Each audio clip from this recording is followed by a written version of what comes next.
আমি যখন ছোট ছিলাম তখন দিদির রুমে আমায় থাকতে দিত। দিদি আমায় প্রতি রাতে গল্প শোনাত। কিন্তু আমার বয়স যখন 14 তখন আমি ক্লাস 10-এ পড়তাম। তারপর থেকে আমার দিদি আমাকে তার রুমে থাকতে দিত না। দিদি বলতো, তোর এখন বয়স হয়েছে, তুই তোর রুমে ঘুমা। আমার তখন কিছুই ভাল লাগত না। একদিন আমি সন্ধ্যা হতেই দিদির রুমের খাটের নিচে শুয়ে রইলাম। রাত যখন গভীর হল দিদি তখন ঘুমে বিভোর। আর এই সুযোগে আমি তাহলে মূল ঘটনাটি বলি। এটি আমার জীবনের সত্য ঘটনা। আমরা 3 ভাই বোন, সবার ছোট আমি। ভাইয়া দিদির সাথে আমার বয়সের পার্থক্য প্রায় 13-14 বছরের। সবার ছোট বলে খুব আদরের ছিলাম আমি। ভাইয়া ও দিদির খুব বেশি ভালোবাসা পেয়েছি আমি। বাবা একটা সরকারি কলেজে সাহিত্য পড়াতেন।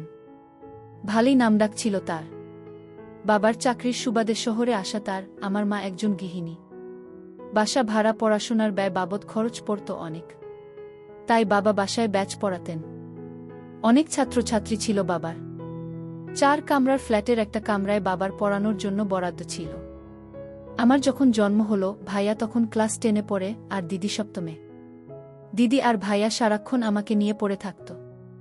আমি ছিলাম ওদের খুব আদরের ছোট ভাই। আমার শিবু নামটা দিদি আর ভাই রেখেছিলেন। দিদির না বিনিতা আর ভাইয়ের রঘু। ভাইয়া অন্য সব ছেলেদের মতো বাইরে যেত না। কোনো আড্ডায় কখনো দেখা যায়নি তাকে। পড়াশোনায় ব্যস্ত থাকতেন সারাক্ষণ। আর বাকি সময় দিদি আমাকে নিয়ে সময় কাটত তার। দিদি খুব শান্ত স্বভাবের ছিলেন। দিদি অনেক সুন্দরী ও ছিলেন, আগুন সুন্দরী যাকে বলে। দিদিকে যে কোনো ছেলে দেখে বিয়ে করতে চাইবে চোখ বুজে। বাবার মতো হয়েছিলেন। বাবার উচ্চতা, গায়ের রং, চেহারা সব দিদির মধ্যে ছিল। ভাইয়ার মতো দিদিও পড়াশোনায় ভাল ছিলেন। আমার মা খুব সাধারণ একজন মানুষ। নিরেট ভালো মানুষও বটে। তার সন্তান আর সংসার নিয়ে তিনি পড়ে থাকতেন। আমি আর ভাইয়া বাবার উচ্চতা ছাড়া বাকি সব দিক মাকে নকল করে এসেছিলাম। আমার গায়ের রং কিছুটা কালো ছিল। আমাদেরও তাই। বাবা ছিলেন প্রচণ্ড রাগী, গম্ভীর আর চুপচাপ একজন মানুষ। বাবাকে খুব কমই হাসতে দেখেছি আমি। ভাইয়া ও আমি বাবাকে অনেক ভয় পেতাম। তবে দিদি বাবাকে ভয় পেতেন বলে মনে হতো না। বাবা আসলে দিদিকে অনেক বেশি ভালোবাসতেন। দিদি ছিল বাবার গল্প করার সঙ্গী। দিদি বাবাকে রোজ সকালে খবরের কাগজ পড়ে শোনাতেন। বিভিন্ন খবর নিয়ে আলোচনা করতেন দুজন। আমি আর ভাইয়া বাবার চোখ এড়িয়ে চলতে পারলে বাঁচতাম। তবে মা আর বাবার মধ্যে খুব মিল ছিল। বাবা এত রাগী হওয়া সত্ত্বেও কখনো মার সঙ্গে উঁচুস্বরে কথা বলেননি। বাবা কোনো কাজ করার আগে মাকে জিজ্ঞেস করতেন, শ্যামা, তুমি কি বলো? এটা করলে ভালো হবে তো? মা বলতেন, তুমি যা ভালো বোঝো তাই করো। আহা, তোমার কি মত? আর দিদি যখন একটু বড় হলেন, আমার মা বাবা দুজনেই দিদির সাথে পরামর্শ করতেন। দিদি খুব বুদ্ধিমতী ছিলেন ছোট থেকেই। আমার বয়স যখন 8 বছর পেরোলে মা অসুস্থ হয়ে পড়লেন। পরপর 2 বার অপারেশন করা হয়। আমার দায়িত্ব এসে পড়ে দিদির উপর। সে বছর দিদির আর স্কুলে যাওয়া হয়নি। 1 বছর লেট হয়ে যায় দিদির। মা অপারেশনের রোগী, তার উপর আরও নানা জটিলতায় বেড রেস্টে যেতে হলো তাকে। দিদি তো এক হাতে সব সামলাতেন। দাদা বাড়ির দিকে কেউ ছিল না। দাদা দাদি বেঁচে নেই আর বাবা একমাত্র সন্তান ছিলেন তাদের। আর নানু নিজেই অনেক অসুস্থ। তাই দিদি আমার দেখাশোনা ও মায়ের দেখাশোনা করতেন। বাবা একটা কাজের মহিলা রাখলেন, রান্না বান্না আর বাকি কাজ করার জন্য। আমার খাওয়া, ঘুম, গোসল সব দিদির দায়িত্বে ছিল। মাকেও দেখতে হতো। তখন থেকেই আমার সাথে দিদির গভীরতা আরও বাড়ল। রাতে দিদির সাথে আমি ঘুমাতাম। দিদি আমাকে বিভিন্ন গল্প শোনাত আর আমি গল্প শুনতে শুনতে ঘুমিয়ে যেতাম। দিদি খাইয়ে না দিলে ভাত খেতাম না। সারাক্ষণ দিদির সাথে থাকতাম। আমার বিন্দুমাত্র অয়ত্ন করেনি। মায়ের পুরোপুরি সুস্থ হতে 1.5 বছর লেগেছিল। আমি ততদিনে দিদির ভক্ত হয়ে গেছি। দিদিকে ছাড়া ঘুম, খাওয়া দাওয়া, গোসল কিছুই বলতো না আমার। মা সুস্থ হওয়ার পরও আমি আমার মায়ের সাথে ঘুমাতে যাইনি। দিদি স্কুলে চলে গেলে বারান্দায় দাঁড়িয়ে থাকতাম। কখন দিদি আসবে সে অপেক্ষায়। মা আমাকে গোসলের জন্য নিতে পারতেন না। মায়ের হাতে খেতাম না। মাঝে মাঝে ভাইয়া বুঝিয়ে খাওয়াতেন। মায়ের অসুস্থতা মায়ের সাথে আমার দূরত্ব বাড়িয়ে দিয়েছিল অনেকটা। দিদিও আমাকে ছাড়া বেশিক্ষণ থাকতে পারতেন না। স্কুল ছাড়া কোথাও যেতেনও না। আমাকে ছাড়া দিদি কোনোদিন খেত না। আমি না ঘুমালে দিদিও ঘুমাতো না। আমার মাথার চুলগুলো ছোটবেলা থেকেই সুন্দর ছিল। দিদি খুব যত্ন করতেন আমার চুলের। আমাকে খাওয়ানো শেষ করে তবে দিদি খেতেন। দিদি তার হাত খরচ আর টিফিনের টাকা জমিয়ে রাখতেন। সে টাকা দিয়ে আমার জন্য জিনিসপত্র কিনতেন। দিদি নিজের সাজতেন না কখনো, কিন্তু আমাকে সাজাতেন। আমি খুব চঞ্চল ছিলাম। সারাক্ষণ ছোটাছুটি করতাম, জিনিসপত্র নষ্ট করতাম। দিদির জন্য আমাকে কেউ কিছু বলতেও পারত না। দিদি পাশে না থাকলে ঘুমাতাম না বলে দিদি আমাকে ঘুম পাড়িয়ে রাত জেগে পড়তেন। আমাকে দিদি রোজ একটা করে গল্প বলতেন। বলতেই হতো, তা না হলে জেদ ধরতাম ঘুমাবো না।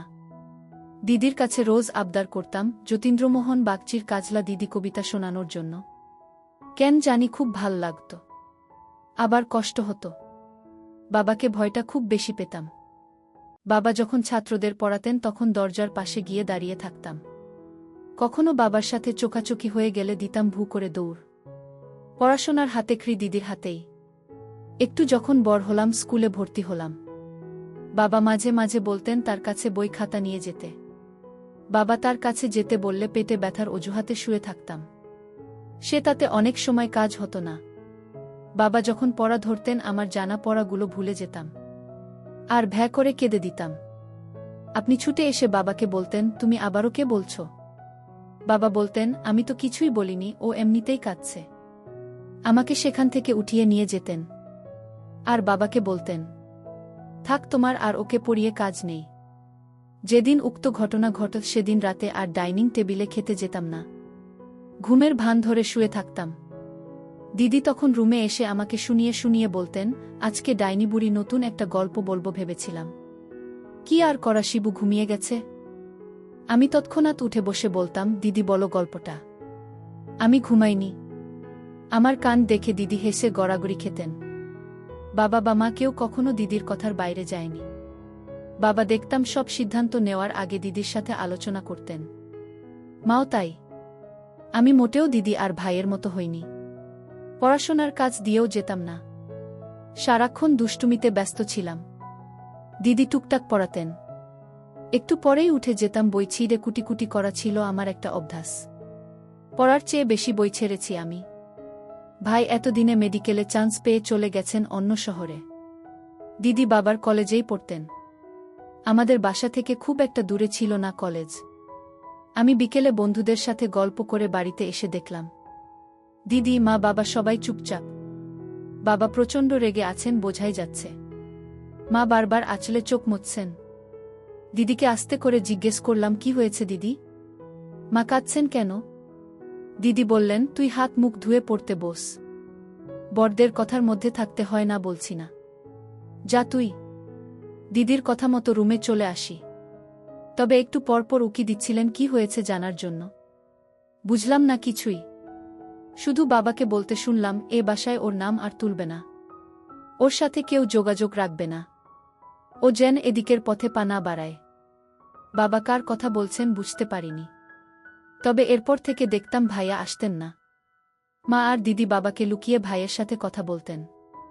আমাকে নিষেধ করতেন ভাইয়ের সাথে কথা হয়েছে সেটা বাবাকে না বলার জন্য। দিদির কথা আমি অক্ষরে অক্ষরে পালন করতাম। আমি ধীরে ধীরে বড় হতে লাগলাম। এখন আমি ক্লাস 9-এ পড়ি। আমি দিদিকে বলতাম, দিদি তুমি আজ আমাকে গোসল করিয়ে দাও। দিদি বলল, দেখ শিবু, তুই এখন বড় হয়েছিস। এখন তুই নিজেই গোসল করতে পারবি। যা, তুই গোসলটা সেরে আয়, আমি তোর জন্য খাবারের ব্যবস্থা করছি। দিদির কথা শুনে আমার খুব খারাপ লাগল। আমি বলেছি, দিদি আমি গোসল করব না, ভাতও খাইব না। দিদি বলছিল, কেন, কি হয়েছে?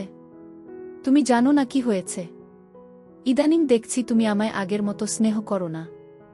গোসল করিয়ে তারপর আমাকে নিয়ে ভাত খেতে বসতা, আর এখন কিছুই করো না। আমাকে তুমি দিন দিন দূরে ঠেলে দিচ্ছ কেন দিদি?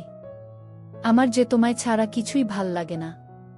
দিদি বলল, তুই বড় হয়েছিস, এখন তুই নিজে নিজে সব শিখে নে। 2 দিন পর তো আমি শ্বশুর বাড়ি চলে গেলে তখন তো গোসল খাওয়া দাওয়া তোর করতে হবে। আমি দিদির কথা শুনে দিদিকে বললাম, আমি তোমাকে কোনোদিন শ্বশুর বাড়ি যেতে দিব না।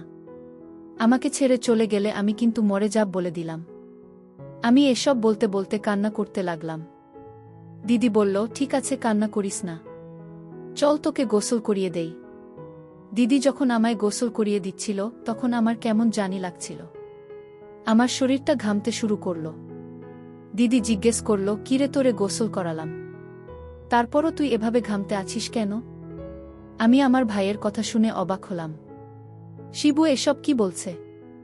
শিবু তো কোনোদিন এই কথা আমাকে বলেনি, আজ কেন বলল? আমি বুঝতে পারছিলাম ভাইয়ের মনে মনে কি চলছিল। যাই হোক, তাকে গোসল করিয়ে ঘরে এসে খাবার দিলাম।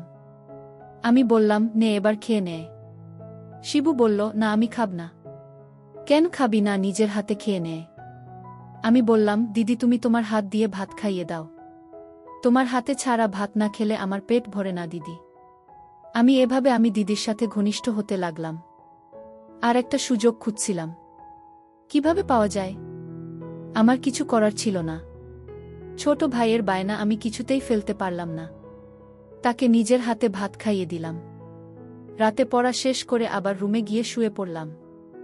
শিবু, তুই এখন থেকে তোর নিজের ঘরে ঘুমাবি, তোর রুমে যা। শিবু, কেন দিদি, আমাকে কেন এভাবে তাড়িয়ে দিচ্ছ?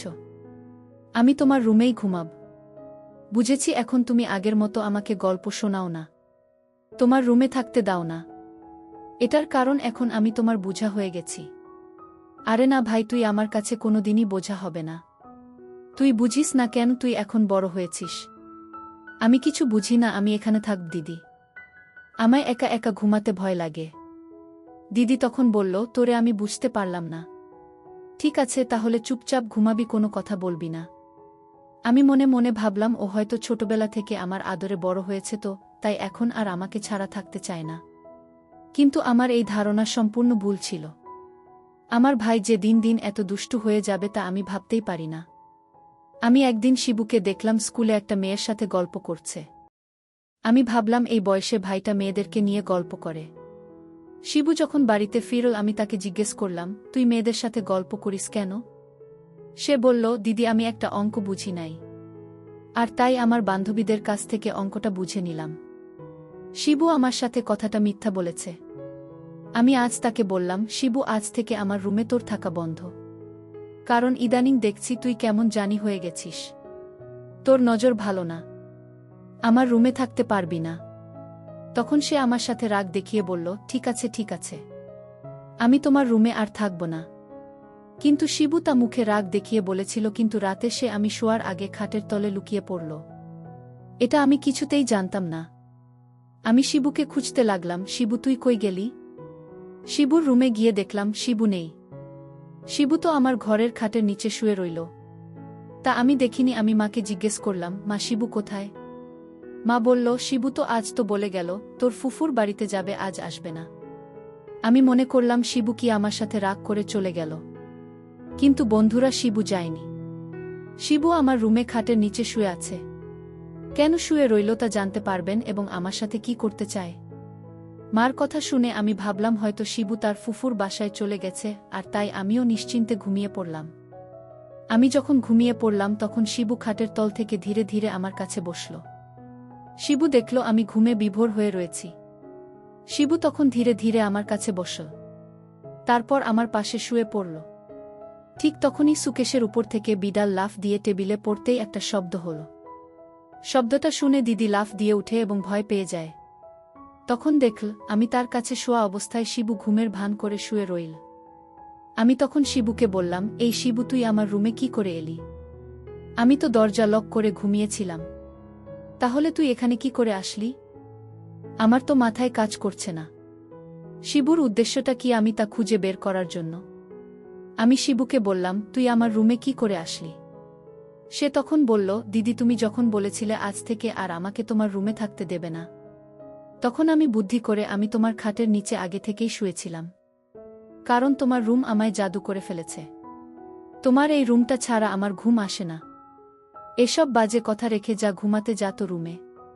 আমি বললাম, ঠিক আছে। আমার দিদির প্রতি এক অন্যরকম অনুভূতি সৃষ্টি হল। দিদিকে চাই। পরের দিন আমি ভাবলাম, আজ আমার যে করে হোক দিদির রুমে থাকতেই হবে, আর আমার হিসাবটা সেরে নিতে হবে। আমি আজ সন্ধ্যা হতেই আবার রুমে আগে থেকেই আলমারির পিছনে লুকিয়ে পড়লাম। কারণ এখন আর দিদি আমাকে তার রুমে থাকতে দেয় না। বলে আমি নাকি বড় হয়ে গেছে তাই। দিদি তখন খাওয়া দাওয়া শেষ করে আবার রুমে ঘুমাতে এল। রাত যখন গভীর হল, দিদি যখন ঘুমিয়ে পড়ল, আমি আলমারির পিছন থেকে আস্তে করে বেরিয়ে আসলাম। আমি ফিরে ধীরে আপুর খাটে গিয়ে শুয়ে পড়লাম। আপু তখন গভীর ঘুম ঘুমোচ্ছে। এর মধ্যেই হঠাৎ আমি লক্ষ্য করলাম রুমের জানালা দিয়ে একটি ছেলে পিস্তল হাতে নিয়ে জানালাটা এক ধাক্কায় ভেঙে দিল। তার হাতে এত শক্তি ছিল। আমি তখন ঘুমের ভান করে শুয়েছিলাম দিদির পাশে। ছেলেটি এসেই দিদিকে আঘাত করবে এই মুহূর্তে আমি তার পিস্তলটা হাতে ধরে ফেলি। তখন ছেলেটি আমায় এক ধাক্কা মারল, আমি দিদির উপরে পড়ে গেলাম। দিদি তখন জেগে গেল, ছেলেটি আমাকে তুলে একটা থাপ্পড় মেরে দেয়ালে ফেলে দিল। আমি তখন একটা পাথরের বল দিয়ে ছেলেটির মাথায় আঘাত করলাম। ছেলেটি তখন দৌড়ে পালিয়ে গেল। ছেলেটি দিদির ক্ষতি করতে চেয়েছিল, কিন্তু ভাই হিসেবে আমি দিদিকে ছেলেটির হাত থেকে রক্ষা করলাম। আমি মাথায় একটু আঘাত পেলাম। দিদি তখন বলল, এটা কেমন করে হলো? আর তুই আজও আমার রুমে? দিদি, তুমি আমাকে অযথা সন্দেহ করছো। আমি তোমার ঘরে কেন থাকতে চাইতাম জানো? তোমাকে পাহারা দেওয়ার জন্য। আর তুমি আমাকে ভুল বুঝতে, কিন্তু আমি জানতাম তোমার উপর এমন হামলা হবে। আর তাই তোমাকে রক্ষা করতে তুমি জায়গা না দেওয়া সত্ত্বেও আমি লুকিয়ে তোমার রুমে থাকতাম। তার একটাই কারণ, আমি তোমার ক্ষতি হতে দেব না। তোমার যদি আজ কিছু একটা হয়ে যেত তাহলে আমিও মরে যেতাম। কারণ মায়ের আদর দিয়ে তুমি আমায় বড় করে তুলেছা। আমি তোমাকে ছাড়া কেমন করে থাকি? দিদি তখন আমাকে জড়িয়ে ধরে কান্না শুরু করল। আর বলতে লাগলো, তুই আমাকে এত ভালোবাসিস, আজ তো নিজের জীবন বাজি রেখে নিজের বোনকে বাঁচাইলি। আমি হাউমাউ করে কান্না করে বললাম, দিদি আমি তো ওকে কিছুতেই হারাতে দেব না। যেদিন ওই ছেলেটি আমাকে হুমকি দিয়ে বলেছিল তোর বোনকে বিয়ের প্রস্তাব দিয়েছিলাম, আর তাই তো বোন আমাকে থাপ্পড় মেরেছিল। এর প্রতিশোধ আমি তো বাড়িতে গিয়ে নেব। আর তখন থেকেই আমি তোমার রুমে থাকতে চেয়েছি, কারণ আমি জানতাম ওই ছেলেটি যে কোনো সময় রুমে এসে তোমার ক্ষতি করতে পারে। আর তাই তোমাকে পাহারা দেওয়ার জন্যই আমি তোমার রুমে তোমার বিনা অনুমতিতে থাকতে চেয়েছি। দিদি গর্ব করে বলল, প্রতিটা ঘরে ঘরে যেন তোর মতো ভাইয়ের জন্ম হয়। বন্ধুরা, আজকের গল্পটি কেমন লাগলো তা অবশ্যই কমেন্ট করে জানাবে। আর এরকম নতুন নতুন ভিডিও পেতে আমার চ্যানেলটি সাবস্ক্রাইব করে পাশে থাকবে। ভিডিওটি দেখার জন্য অসংখ্য ধন্যবাদ।